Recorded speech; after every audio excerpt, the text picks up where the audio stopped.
Okay, good afternoon po. At maulan. Ito masarap gawin pag maulan. Siyempre magkape, saka magkwentuhan. Kaya magkwentuhan po tayo. Okay, maliit na issue lang naman po yung ating pagkwentuhan. Kasi ito po, napansin ko sa ilang comments nga po sa ating mga videos. Ito po talaga yung pumukaw ng aking atensyon. Kaya siguro, kahit maliit na issue lang po ay pag-usapan natin para maging klaro din po dun sa mga nagko-comment o dun sa ibang makakapanood. Saka syempre, para may pang-vlog ako, di po ba? Ayos to, ayos. 3, 2, 1, go!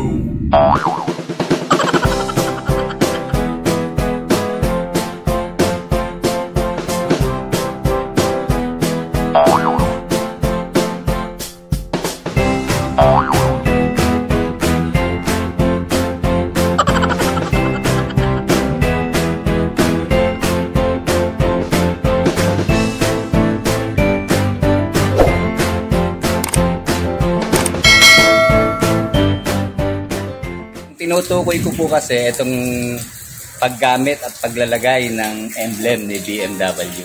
Ang talagang balak ko lang pong lagyan itong harapan lang. Pero dahil sa nagandahan nga po tayo, kinarir ko na.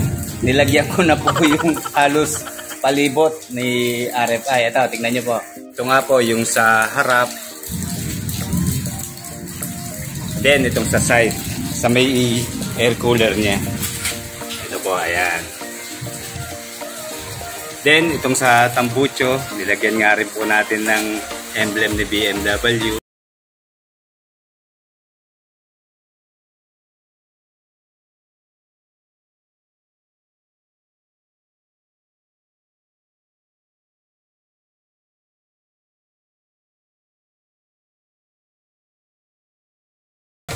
Lastly, ito pong nasa manibela. Madali po kasing maka-avail ng emblem Sa Lazada at Shopee marami po. Mura pa.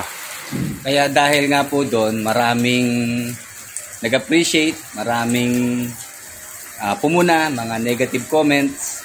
Kaya yun po ang gusto kong mapag-usapan natin para maging malinaw po sa lahat. Isa nga po sa comment na nabasa natin ay yung nagsasabi na, bakit mo tinanggal ang emblem mo, sticker ni Rosie? Kinahihiya mo ba na Rosie ang motor mo? Then yung isa po namang comment, ang sabi naman niya aba, mahiya ka naman. Rosie lang motor mo. Bakit ginawa mong BMW? Then sinagot ko nga rin po, pinaliwanag ko na ang totoo pa talaga, hindi ko po talaga nagustuhan yung design ng logo ni Rosie and yung kulay na dilaw.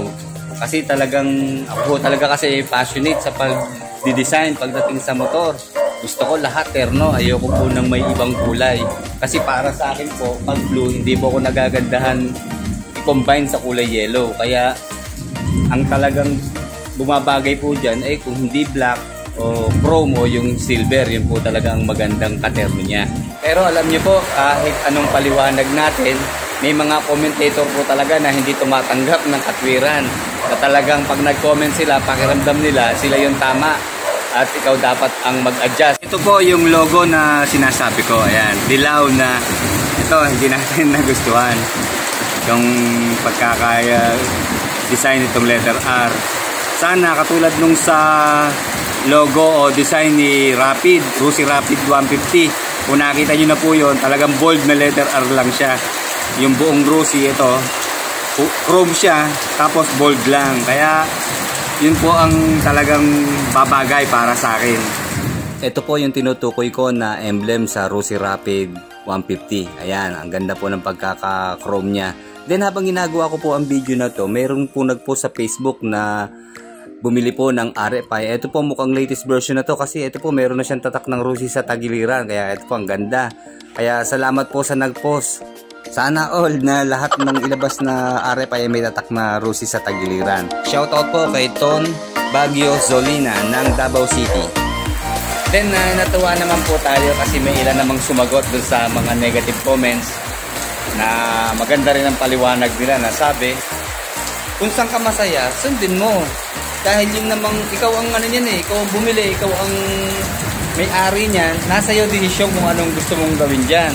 Kahit siguro lagyan mo ng iba't ibang emblem yan, iba't ibang brand, walang makakapigil dahil tayo nga po ang bumili nito. Natuwa pa nga po ako dun sa isang nag-comment. Ang sabi, ibig ba sabihin pag naka-China bike o naka-China motorsiklo ay dapat mahiya na? Ikaw ang mahiya kasi nakikialam ka, wala ka namang ambag dun sa motor. Siguro kung meron kang ambag kahit isang buwang bulog para sa motor, kaya pwede ka nang makialam. Kaya sabi ko, yung mga ganung pagtatalo, nakakatuwa rin po, pero dapat talaga may paliwanag, may ayos. Kasi alam niyo po, yung mga ganyang comments, nakakatulong din po yan para makita natin yung pagkakamali natin. Pero alam niyo mga kapatid, mga ka-RFI, kahapon lang, pauwi ako, may na-realize ako. Nakita akong isang motorsiklo na ang plate number ay Rusi nga po, pero Honda Click siya. Sabi ko, kung ito, hindi naman siya Rusi, pero proud siya na Rusi ang kanyang motor kahit Honda. Ako pa kaya na Rusi talaga ang motor, ba't hindi ko gamitin? Yun talagang tatak niya na Rusi.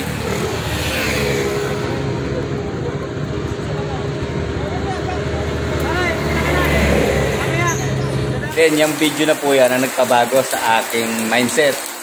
Kaya sabi ko,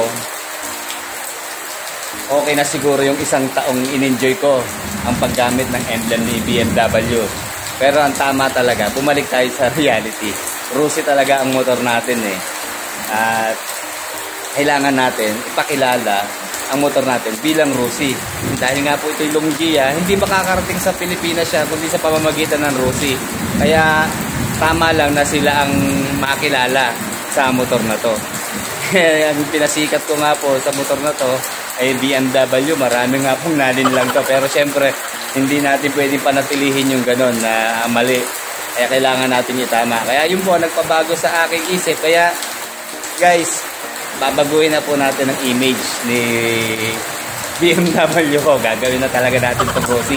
May mga nabili po tayong emblem na makikilala bilang Rusi. Kasi yun nga po ang aking sanang nire-request. Sana magbago na gumawa na ng bagong logo ang Rusi. Kasi kasama yun sa i-improve Nag-improve na sila Nag-upgrade na sila ng mga motor nila. Sana yung logo wag maiwan. Pero don't get me wrong mga ka-RFI. Ito pang sarili ko lang po itong diskarte. Kayo po kung gusto nyong gumamit yan, wala pong problema. I-enjoy nyo po sa inyong yan. Walang pipigil po sa kasiyahan natin. Talagang sundin nyo po kung ano pong gusto nyo gawin. Sa akin lang po talaga dumating na sa point na na-enjoy ko na Kumbaga, isa tayo kasi sa nagpa-uso nito kasi tayo ay version 1. June ko ito na kuha last year. Then siguro mga August ko ito inilagay. So halos 1 year na rin siya. Kaya okay na yon. Kaya ako tayo. Kumbaga new image na. Back to reality. Sabi nga the truth will set us free. Kaya ang katotohanan ang magpapalaya sa atin. Kaya masyadong seryoso. Sige po.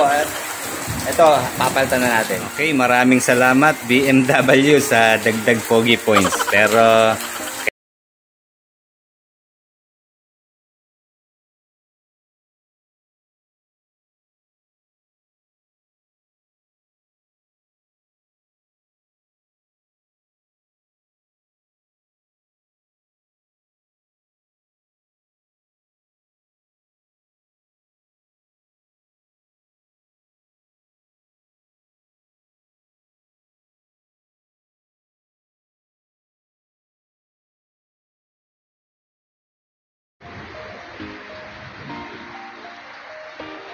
okay.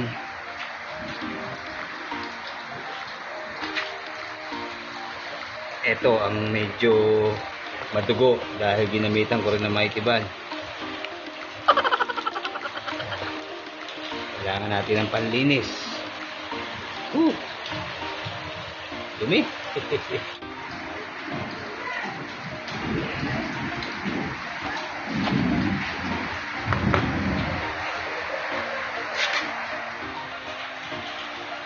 Ito pag tinanggal parang hindi napapakinabangan medyo maganit.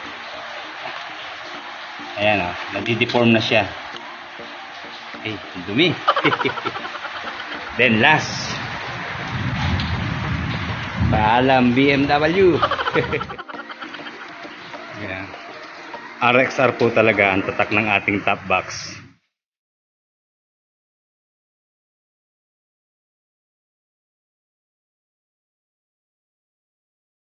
Okay, nilinis muna natin si RFI habang iniintay ko yung order ko na emblem. Eto, tagaktak pawis natin. Alam nyo mga kapatid, hindi naman nabawasan ang pogi points ni RFI kahit tinanggal natin lahat ng emblem ni BMW. Ito, mas mukha nga po siyang gumanda. Alam nyo po kasi, nagwo-worry na rin ako dun din sa mga nilagay kong emblem eh. Kasi minsan nakikita ko yung mga dadaanan natin, masama na ang tingin. Hindi natin alam kung ano binabalak ba, kung magtatanong ba, o kung ano masamang gagawin.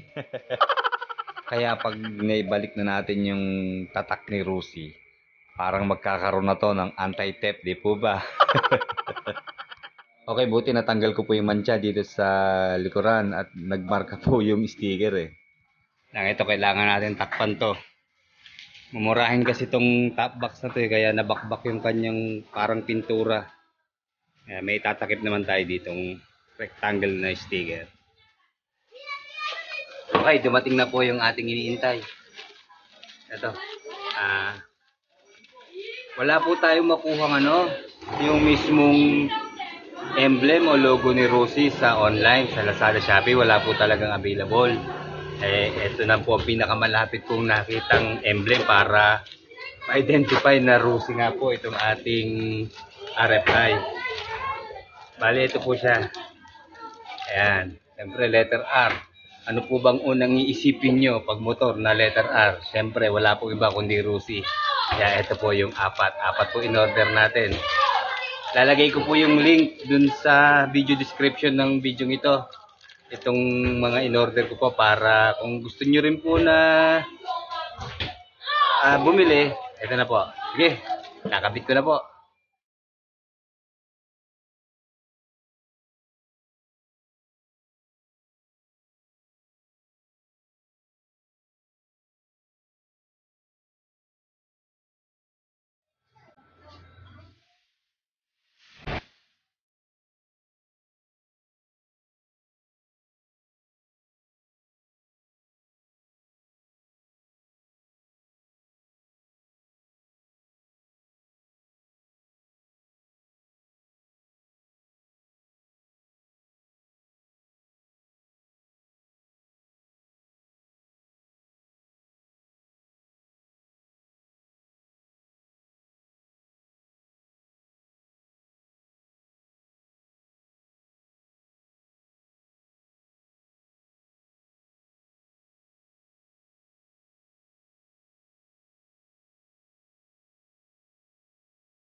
Okay, hanggang dito na lamang po uli mga ka-riders, especially mga ka-RFI, mga ka-Rusi.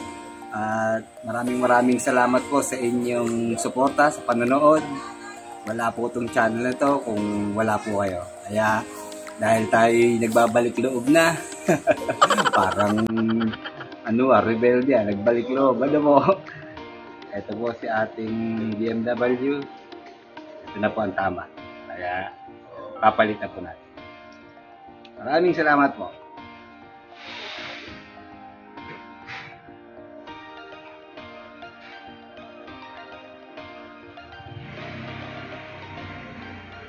Ito po sa pangpinali, may binili po tayo ng aparato o device para mapabilis po ang ating RFI. Hindi na natin kailangan na kalkalin ng tambucho o i-upgrade yung panggilid. Ito lang po, pakamura sa may na-discover po ako. Ito po, i-install natin po. Yun. Ilagay natin sa muffler, sigurado. Ayan. Pag hindi pa ito bumilis yung parang napapanood nyo sa Fast and Furious, mga naka-nitrogen. Ayan, ito. Pag inilagay natin to, para tayong sumisibat. Ito lang, dikit na natin. Ano lang po ito? Emblem lang po.